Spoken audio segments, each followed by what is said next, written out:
స్థానిక అల్లూరి సీతారామరాజు జంక్షన్లో ఉన్న ఈ కూలింగ్ వాటర్ పాయింట్ని ఒకసారి గమనించండి.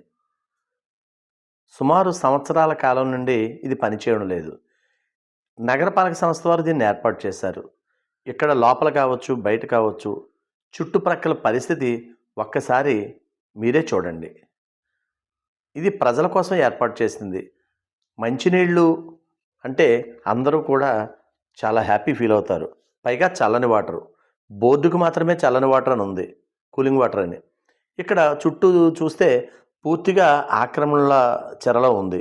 మరి నగరపాలక సంస్థలు ఎప్పటికైనా సరే ఉన్నదాన్ని సద్వినియోగం చేస్తే బాగుంటుందని, ప్రజలకి మంచినీరు ఇస్తే బాగుంటుందని ప్రజలు సూచిస్తున్నారు.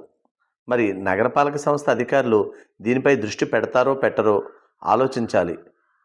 ఎదురు చూద్దాం, ఏం చేస్తాం. వారి దృష్టికి సమస్యను తీసుకెళ్ళడం నా వంతు.